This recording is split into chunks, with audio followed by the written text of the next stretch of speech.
niongoze kwa roho wako, niongoze kama Musa. Baba siniache, niwe mbarikiwa kama Yakobo.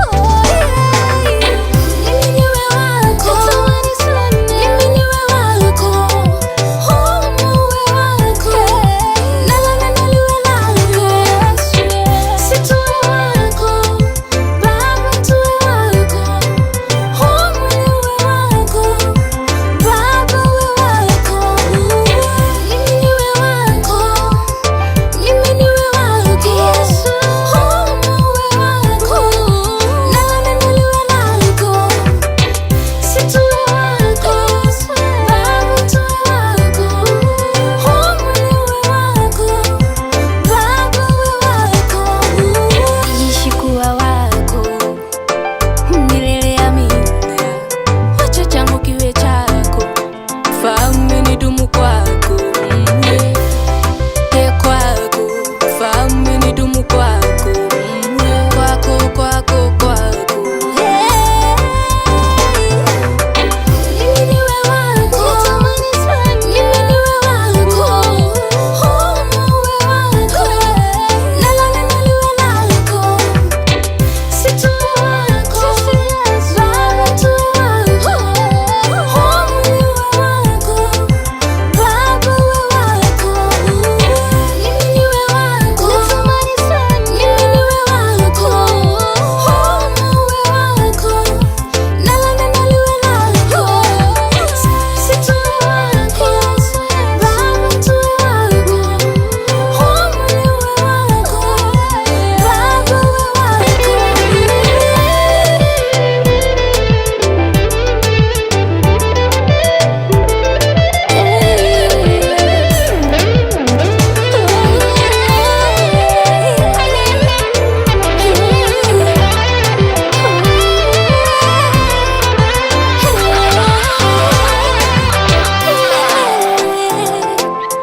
kwako Yesu,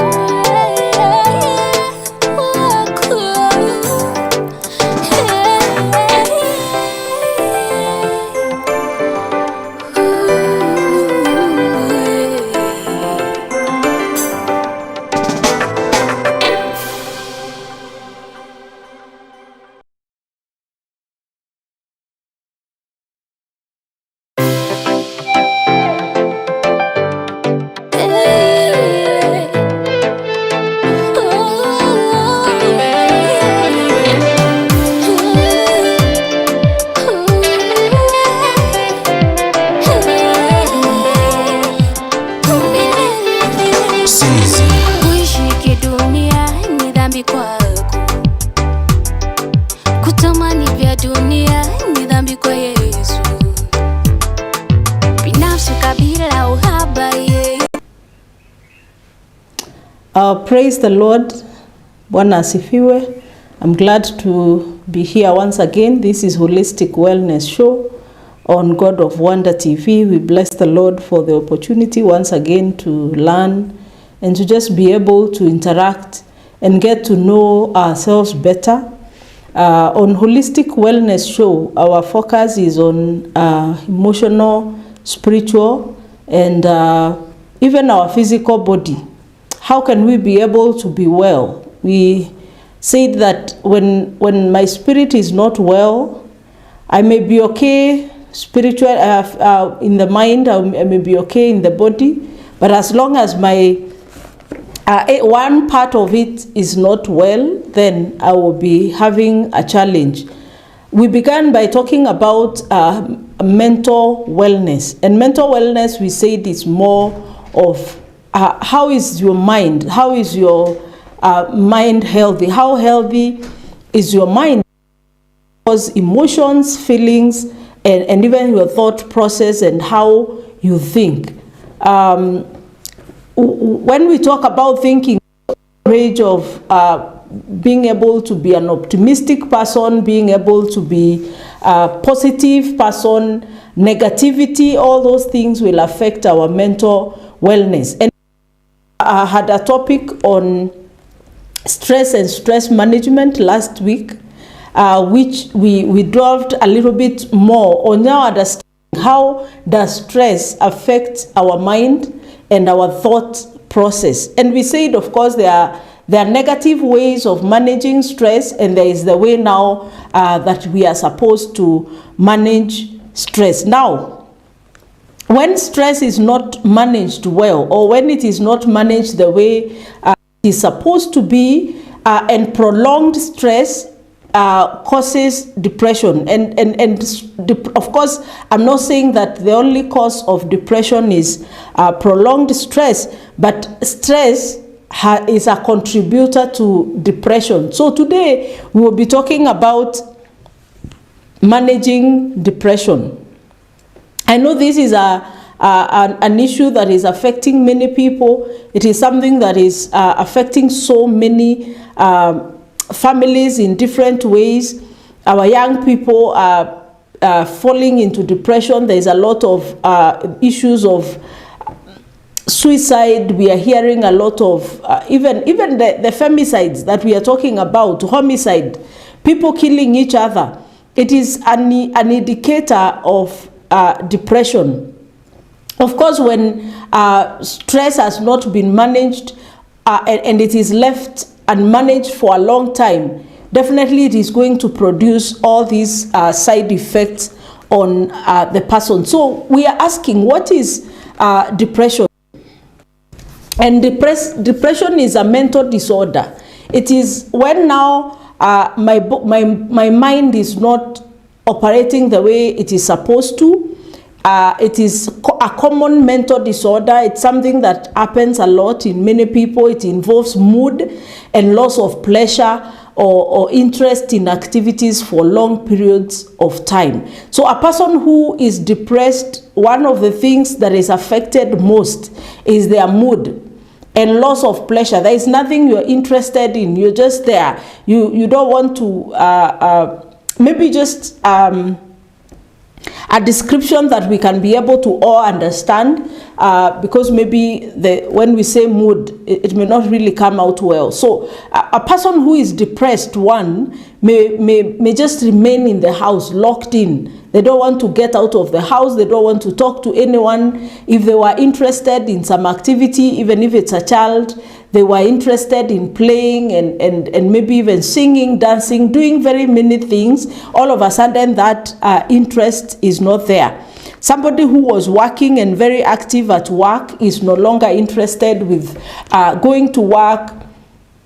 Or there's also, when it gets advanced, again, even the physical health it starts getting affected. So most of the times you have persistent headaches, or body joints are painful throughout the time. And there's all these challenges that come now with prolonged depression. So again, as that person may also not be interested in eating food at all. They may just stay like that. They don't want to eat, or they are overeating or oversleeping or not sleeping at all. There are issues of hygiene. Their hygiene is affected. Somebody can stay for weeks or a whole week without taking a shower and they are okay. Closed in a room. Will not brush even their teeth. If they have long hair, they're not combing their hair. All those things are indicators of a person who has reached that level of depression. So we said it is a common mental disorder, very common. You find it most of the times in many people. Of course, it is caused by many diverse issues, but just like we mentioned, the issue of stress and stress management, stress is one of them. And remember, when we were talking about stress last week, we said that one causes of stress is maybe like loss. Loss is in all areas: loss of a loved one, loss of a job opportunity. All those losses that we go through in our lives are one of the areas that sometimes I feel like it's neglected in the area of mental health. It's when maybe parents miscarry, and it may not really be discussed a lot, or you stay for a long time without having children. All those things are losses. that will affect the mental health of a person. Now, a person who has depression really is not functioning normal. The person is completely, they are sick. The challenge with this sickness is because it doesn't have a physical symptoms. So sometimes we are not able to intervene because we cannot see the physical symptoms. Of course, we will not see somebody maybe not able to walk or lame or saying I have headache, but deep within them, they are sick. So what are some of the symptoms? How can I be able to identify that my loved one or the friend or the person I am with is depressed? Maybe before I talk about the symptoms, let me talk about how we perceive depression in our community or in our society today. Because of lack of mental health awareness, we have been labeling people who are mentally ill as abnormal. We look at them as mad people, which is not right. And sometimes, even when we are encouraging people, we will go and tell them, man up. Of course, that is a man who is told, man up, wake up, go over it. I mean, statements that look like they are demeaning the very essence or the very pain that the person is going through. The reason as to why we do this most of the times, it is because we are not aware of the advanced effects of depression, or even we don't understand depression at all. We don't even know what this mental illness is and how it impacts the person. For those people who are going through depression, and maybe you're listening to us, allow me to say that there is hope and there is a remedy for the same. But you cannot be able to treat yourself of depression. There is also that misconception that I can be able to manage it on my own. The level now, when it has reached this level of mental disorder, when it has reached the level where you can stay 2-3 weeks, when you have those mood swings and feeling depressed, as a person on your own, you may not be able to manage it alone. You need help. You need professional help. And who are these people that are able to manage depression? There is a psychiatrist who is a doctor. There is a clinical psychologist who now will assess what you're going through, or what the chemical, if there is any chemical imbalance in your body that may be causing.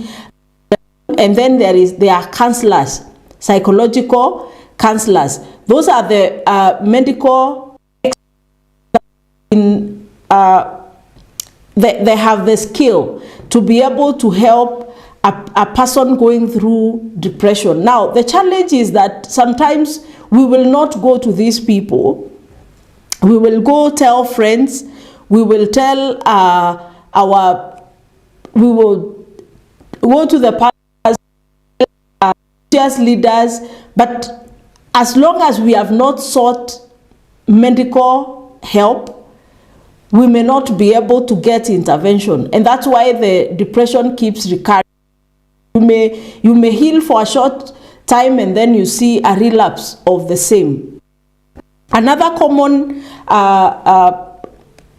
thing that happens a lot that brings depression is imbalance of hormones, sometimes caused by hypothyroidism, something that you may never be able to know until you see a medical doctor. So it is good to, anytime you find yourself with the symptoms now we'll be talking about, seek medical help. And I believe that's why we are on Holistic Wellness Show, because our desire is that as much as, yes, I am taking care of my, I am also taking care of my mental health, and I'm taking care of my spiritual wellness. If those three are not connected, and of course the spiritual aspect, if I'm not connecting together, I will be lacking in one way. So what are some of the symptoms? One of them is poor concentration. I am not able to concentrate.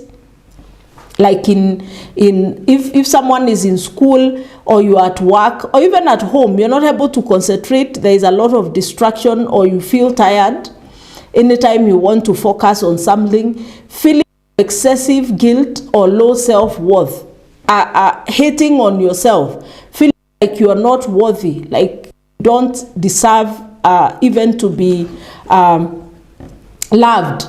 The other one, of course, is hopelessness about the future. Now, when hopelessness exceeds, that is when you hear now the person having ideations on suicide. You hear there is a lot of, I don't know why I'm living. I don't see the reason as to why I should leave. Now, the challenge is even when we hear somebody sending such signals, sometimes because we do not know, we are not able to be alert enough to know this person is not okay. We start bashing them, and I have seen this happening a lot, even online. Sometimes when somebody goes and they rant online, and they are saying all manner of things on maybe TikTok or Instagram, or even on Facebook, you see comments that look like somebody is suicidal. What you're supposed to do is immediately offer.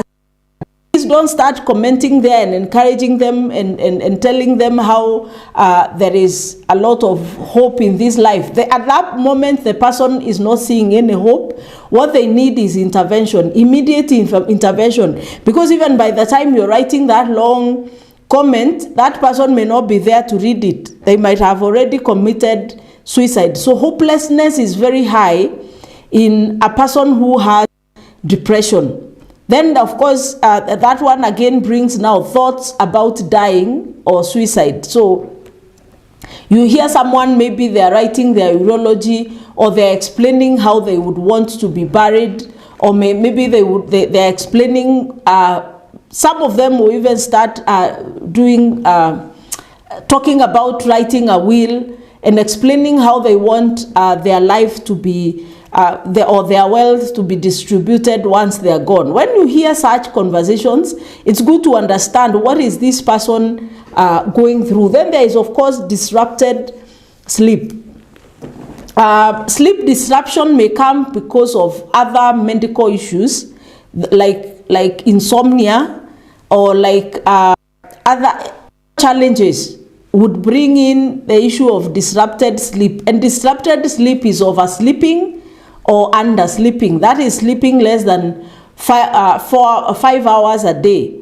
Those disruptions in sleep again will be a symptom. It is something that can be able to indicate that person may be having a challenge. Or even when they are sleeping, of course, they cannot be able to settle. It's maybe someone is sleeping 20 minutes and waking up, or having very sleepless nights throughout the night. Then there is change of appetite or weight gain.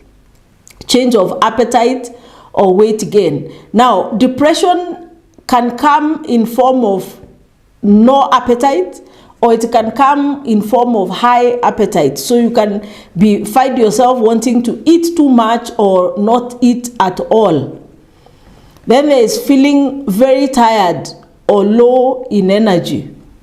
Of course, sometimes somebody will think, I need to do maybe exercise, that's why I'm feeling low in energy. But it may be because of the mental baggage, the pain, the heaviness that you're feeling at that point. Of course, depression can cause all these aspects. It can be able to cause all these problems. And when we are talking about this touches all, children, adults, and the elderly. Sometimes we overlook depression in the area of children. And that's why even when you hear a 10-year-old has committed suicide, you hear people in the community wondering, what is this, that what stress is there for a child of 10 years? Yes, they can be depressed. And especially when there is a lot of negligence, when there is abuse that has happened and we've not been able to know. So the child has been harboring that pain within themselves, or when there is instability in the family.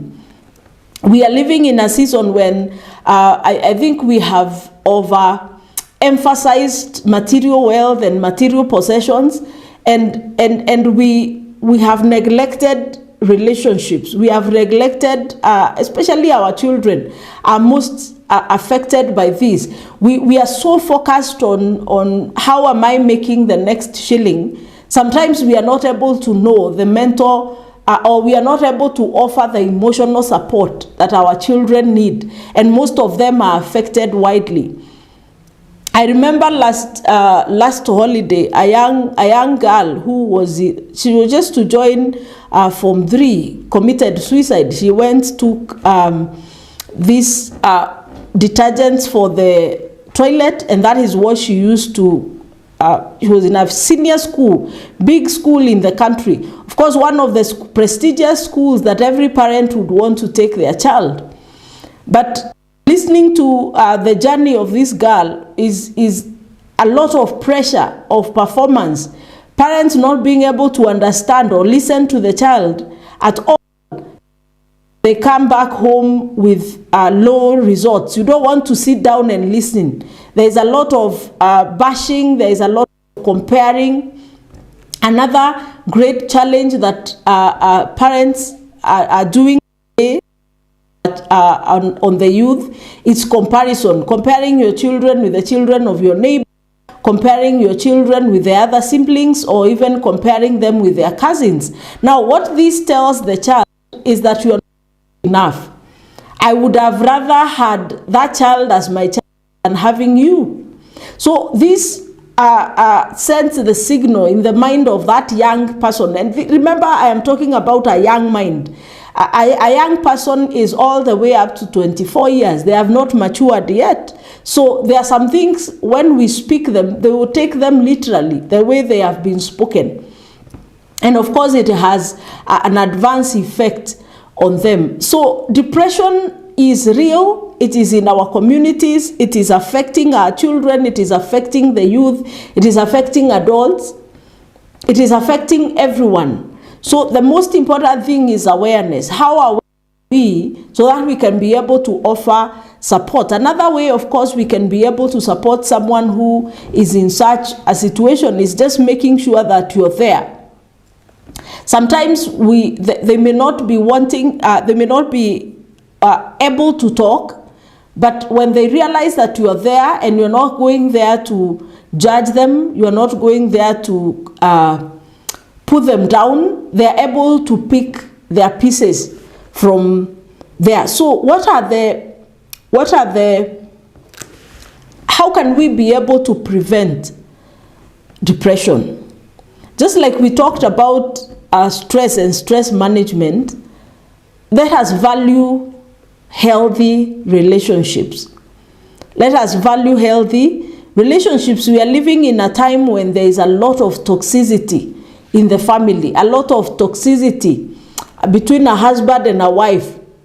I'm telling you, that is a great recipe for almost causing the whole family to be depressed. Because when the husband and wife is fighting, one, they are toxic to each other. Two, the next person now that will be affected are the children that are growing in that environment. Sometimes it may not be between the husband and wife. It might be between the parents and the children. There's a lot of negativity, negative words being spoken every other time. Of course, two, is being able to learn to let go. And also believe in the only one hope that we can hold to, and that is hope in God. That's why on Holistic Wellness Show, we also not only focused on our mental wellness, we are not only focused on our physical wellness, but we are also focused on our spiritual wellness. Now, spiritual wellness is what will help us to have hope that when things don't make sense, when life has no meaning, when life has lost meaning completely, I'm not able to make sense of what it is that is happening to me, I can run to God and have hope in Him. Having healthy communities, making sure that we are in communities. I know, of course, many families are not able to sit together anymore the way we would have extended family relationships. If we can be able to build those communities, it is important. Make a community also of friends and people around you, people that you can be able to rush to in times of challenges. If you realize that we've gone through a traumatic experience, an accident, a sickness, maybe loss of a loved one, seek assistance early. It is important to, if possible, just seek help. Going and seeking professional help in matters mental health is not being mad. I think if we can be able to just understand that even somebody who is 100% normal can be able to go and sit down with a counselor, with a therapist, and just share and walk with them. Again, areas that we can be able to make sure, if you've been able to cater for all those things and you still realize there is indicators of depression, it's good to now do a whole body diagnosis, so that if the depression is being caused by another physical illness, you can be able to be intervened, like what I was talking about, the issue of hyperthyroid cause depression highly, and of course other things that would destabilize the hormones. Again, we talking about depression, there is the issue of some depression which affects people immediately after giving birth, in the first 2 weeks of giving birth. Because of that imbalance, some parents or some mothers are affected by postpartum depression. That is depression that has just come because of this season when someone has been pregnant for these 9 months and after giving birth. Again, it is a very serious issue. Many parents have killed their children because of depression. But of course, unfortunately, sometimes some of them have even been taken to court.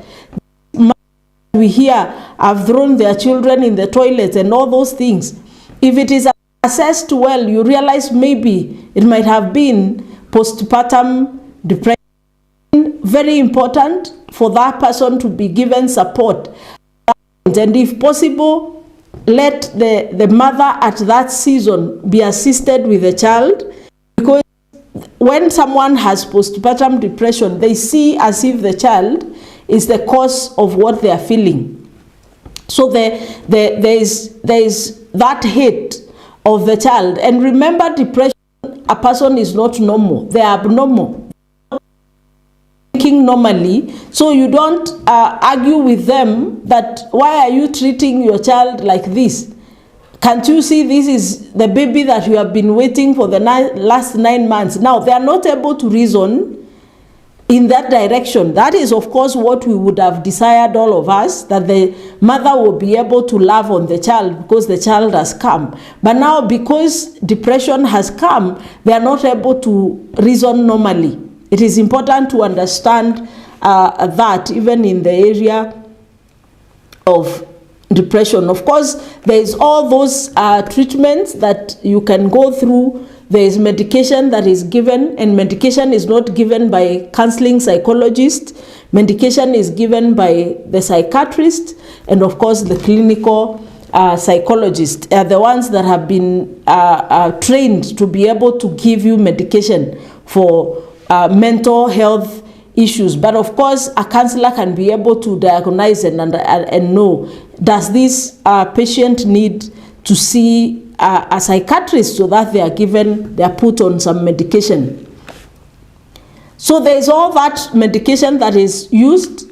Of course, not all depression might require medication, but sometimes you may require to go through that. So how can I be able of self-care? How can I be able to take care of myself so that I get this? Number one, of course, try to keep doing activities you used to enjoy. Of course, that is when you realize you are depressed or you are overly stressed, try to do activities. Make sure you are connected to people that can assist you to go back to those connections. Connect with friends and family. I don't know how much I can emphasize this on the area of friends and family, because remember, when someone is depressed, they want to be alone, closed down in that room on their own, don't want to talk to anyone. You just want to be in a world of your own. So the closest help that you can give yourself is just being able to be with people. The only challenge is now the toxicity I was talking about. If the family is a toxic environment, or the friends are toxic, again, they will not be of any help. And that is where we come in. If, of course, those of us who are not sick, we can be able to offer support without judging. And then, of course, exercise. Now, physical exercise, that is being able to be active. Physical exercise will support your physical health, but it will also support your mental health. So as much as you can, do physical, especially vigorous physical exercise in such seasons. Have a walk into a park or somewhere where maybe there are trees or near the river, but of course in companion with people, because again, you also don't want to be in vulnerable places that may make you think otherwise. So walk around with people. Then there is the issue, of course, of prayer. We cannot overemphasize waiting, depending on God. Stick to a regular eating habit, and also sleeping. Make sure you are sleeping at a certain time and waking up at a certain time. Sorry. So avoid, of course, using alcohol. Now, I know we hear that alcohol helps in stress management. Alcohol is an antidepressant. What it will do is that it will numb the feelings for a season, for a time, and it's maybe a few hours. It is maybe overnight. But when we wake up in the morning, you will realize all the problems that you think you were drowning down or you were draining down with the alcohol, they are just there where you left them when you started drinking. The challenge with the drinking is that because of course it is again a problem that is going to affect our mental health, is that I will be placing on myself another problem of addiction, which now is beyond the depression.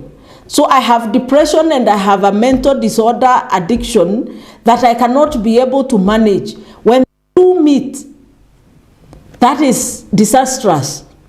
So avoid drugs, avoid any form of alcohol, any form of self-medication that you would think is what is going to take away the stress. I know, of course, that is the very first thing that even people will tell you, just have a drink, have a little drink. Yes, they will. But now, the likelihood of being an addict when you are depressed is almost 100% that you will be an addict within a very short time, unlike if you were normal and taking alcohol or drugs. Of course, talk to someone about the feelings. Talk to someone who is not judging, because again, getting that person who will not judge you is not very easy. Seek help, again, we said, from the healthcare workers. Of course, if you have thoughts of suicide, remember you are not alone. We said connect with God. Talk to God in prayer. Talk to someone you trust about how you are feeling or even the suicide. It's good to explain even what you're feeling, even what you are planning to do to commit the suicide. It is important.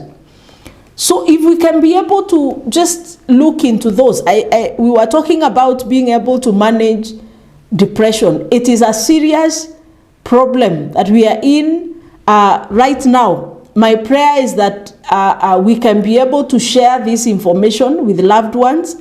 We can use it, And we can also be a little bit more empathetic with the people who are struggling with any form of depression. I have interacted with people who are struggling with depression, and it's not a very easy situation, because the way you reason normally, you are not able to reason that way. Someone will say, you have children, you have a job, you have a good life, you have money. I mean, someone is trying to really show you how you have everything, but you cannot be able to see that which the person is saying you have, because your mental status is unstable.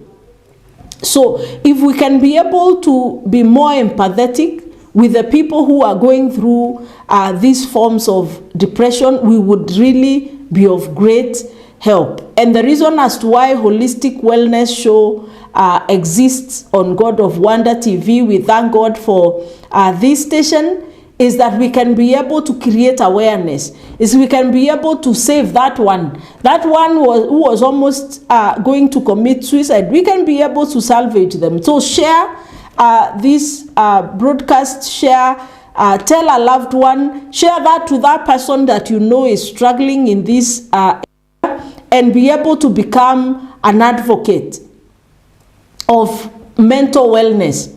Because when our mind is well, when we are stable in the mind, then we will be stable in every other area. Our finances are going to be good. We are going to be good workers. We will be better parents. We will be better workers, even whether we are in school, as teachers, as educators, what capacity we are working, we will be more productive, because our mind is functioning well.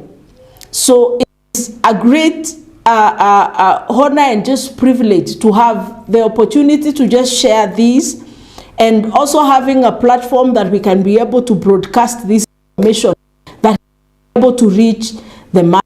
So may the Lord bless you so much. I really appreciate that you follow and you share, and that you are able to just be able to listen to us. But my prayer is that this information will not just end with you, that we'll be able to share it with someone else, so that we can be able to heal our community and make our nation better, and even the other nations of the world. So may the Lord bless you so much. See you next Tuesday, of course, talking about a different topic on mental wellness. God bless you.